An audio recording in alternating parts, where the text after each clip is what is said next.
Thank you for joining me for the third episode of the Stillwater Atlas project.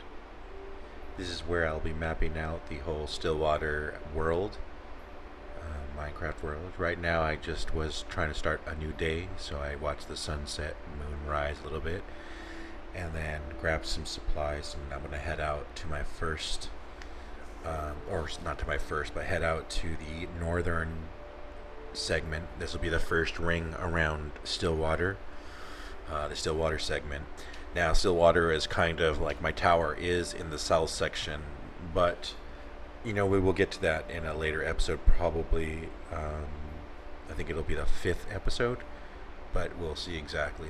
And each episode will be just me exploring each one of the map segments around my base of Stillwater. I will eventually do a whole video on the explanation of the map and the map layout and my coordinates and stuff, but for now, please enjoy.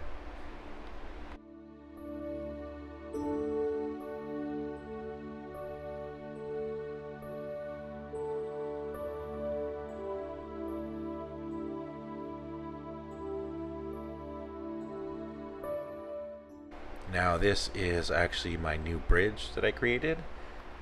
I am kind of proud of it. It's just a simple bridge. I just did something simple and I just created a cool little style. And I use stairs back and forth, and then it's the deep cobblestone and also polished. Oh, I think there was dorite, just for the accent colors and stuff on the middle part of the bridge. But I was really happy that I made that, and now I'm just traveling over to the northern section so I can start activating the first maps, because I always want to do two maps where one is going to be locked and one it will be one that I can update as I build things in the world here. Across this bridge to the left here will be my second watchtower. It'll be the watchtower to the north. I'm going to be putting them ever so often in the world, just to kind of, I don't know, it's going to be like my visual guidance to get back home. And I think it'll be kind of a fun way of creating this world and then kind of like building outwards from Stillwater.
Please learn from my lesson here. I had done this several times, and do not, or look down a little bit and pay attention to where you're riding when you're on a horse, because there are pits everywhere and you will fall in them and you'll have to find your way out. And luckily this was not too deep. I didn't fall too far. I didn't hurt myself or my horse too badly at all, and I was able to get out pretty quickly, but it could have been worse. For some reason about here is when I got the weird thing in my head that I was zooming out incorrectly. And so I was like, wait a minute, this doesn't look right. Something about this doesn't look right. Let me head back and see if I had made a mistake. So I head all the way back to Stillwater. I double check. I actually zoom one of the maps out a little bit more and realize I had made a mistake and I had done it correctly here, and I should have never turned back. And I'm not going to go all the way back, but I just want to let you know this is what happened here, and this is why I turned around, because I thought I had made a mistake and I did not. I always zoom out twice and then go from there.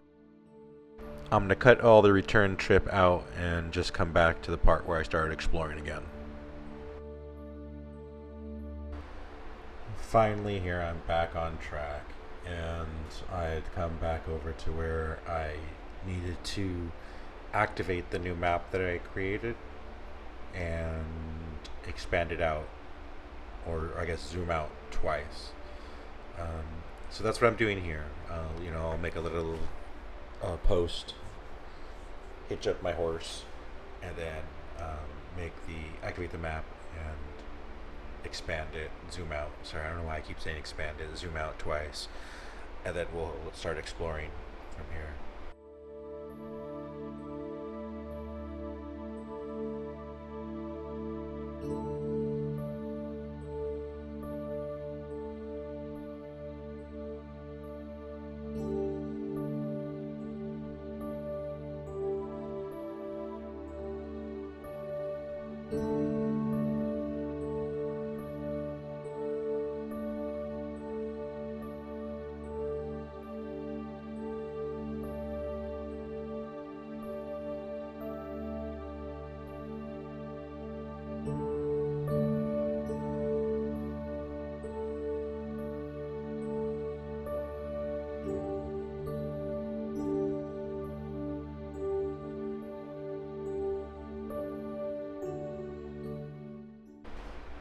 I got at this juncture where I wasn't sure what to do. I knew I had to cross the river in some way, but I wasn't sure if I should take the boat, or I wasn't even sure, to be honest, if I could put my horse in the boat.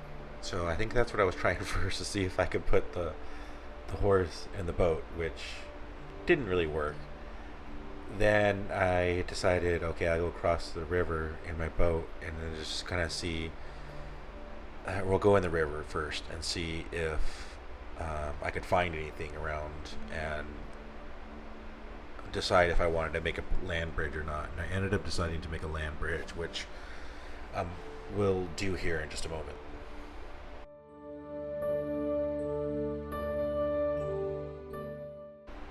I'm really not sure why it recorded most of this night, but it did for some reason. And after the night finished and I woke up, I started to finish my bridge in the painstaking 2x2 pattern that I started to do here. This was all sped up like 4 times, so just an FYI, that was a weird, like, going to bed. I've never seen it last like that, and I actually walked away from it at the moment that happened. But anyway, I created my bridge, and then I went across and started to explore more around the area. And eventually I came up upon this hill and got a really good view, and we'll show you that next.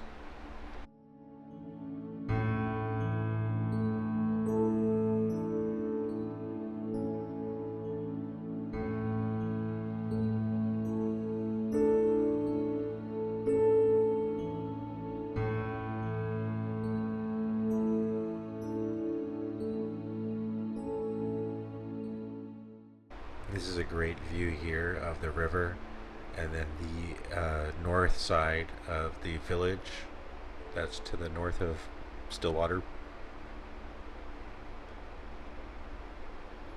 And so I took a panoramic kind of shot and tried to look around a little bit and let everyone see what's going on here. And then we continue on our trek. I also took some notes on different times of the biomes that I was in, and you'll see me check for important locations that I come across in caves. I'll probably stop at those and show you the caves and other things that I find. I'm going to come across a village here that you'll barely be able to see, and it's something that I stumble on later that was off camera. And this village is actually, I think, tied to a nether portal that I have, and I have to confirm this still, but this is going to be a big reveal if this is the case, that my nether portal and this village is tied to the same thing. But we're going to explore this northern chunk up here, because this is north of the chunk that I'm checking out right now. And then I just looked around here and looked at the view, but this village, I have a feeling it's going to come back later, and going to be a big key to what I'm doing right now. As I started heading down the hill here, I noticed this red mark on the map, and I was like, "Oh, I gotta figure out what this is over here." And so I start heading towards it, and as you'll see, I found something that I haven't seen before in this world.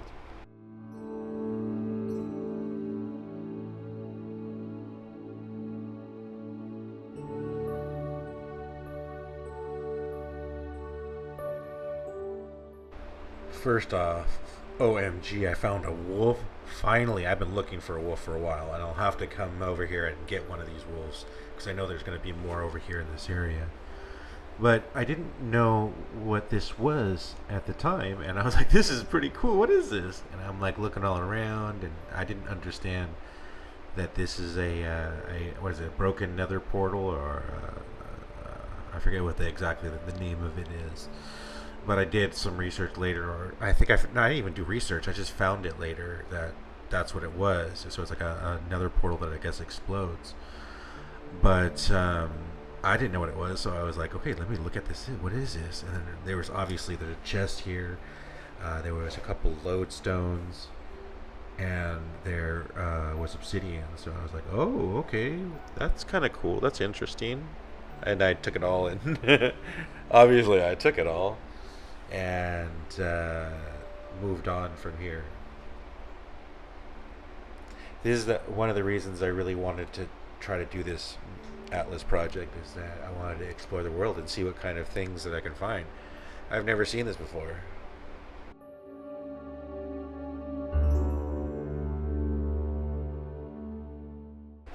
I continue to collect pretty much everything that I can.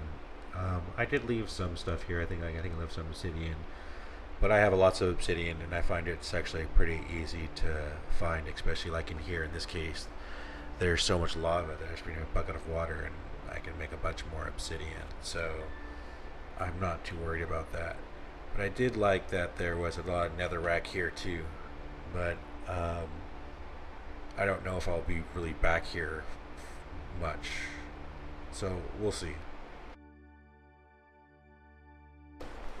After leaving this broken portal area and collecting everything I could here, I did find a different little cave, but it wasn't really interesting in the way of you couldn't see anything from where I was. But I did take note of it, so I can come back there later and explore it. Maybe I'll record it. I'm not sure. It just depends on how fruitful it is if I actually show it. And as you can see, I have to spend the night several times during this journey. But I continue on trying to find my way around the map, and I come across another cool view.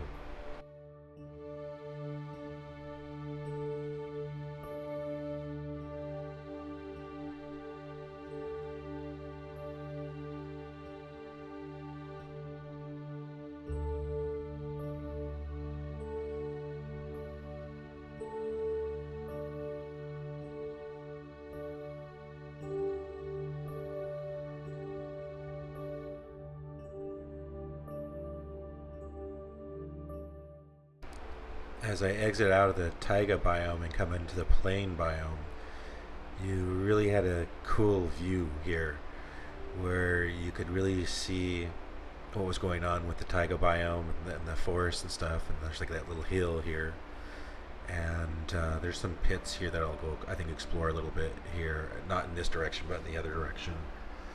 And then off in the distance you can see the icy biome that I've been seeing for a while too, and these spiky columns. I don't know what they are, but they're really cool looking. And then the rest of the plains biome and how much sand is out here.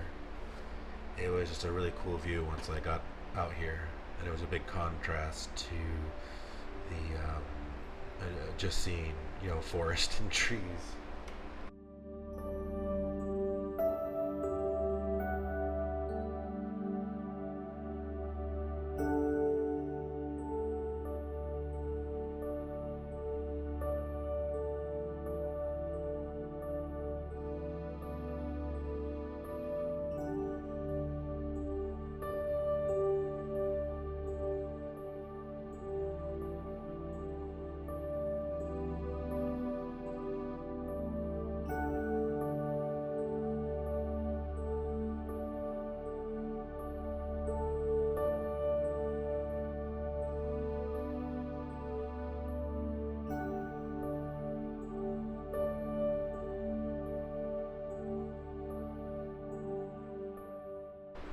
I found a couple other little pits and took note of them, and there was this little funny hovering blocks that were here.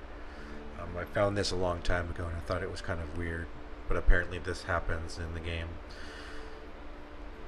Anyway, I end up headed back. From here, I head back and will lock one map and then put both maps up. So we're going to fast forward. I'm just going to edit and cut till then. I got back to Stillwater at night, so I took a nap, and then I had to get some glass panes in order to lock my map, which is what I did here. And then in order to lock the map, you put a glass pane in the bottom and the map at the top, and then you pull it off, and then you have your permanent map, and that's the map to the north. This is my permanent side. And then I'll do put the other map on the non-permanent side, and that way I can update that as I make more videos and I make more buildings and stuff. Thank you for joining me. I'll see you next time on the next episode of the Atlas Project here on Stillwater.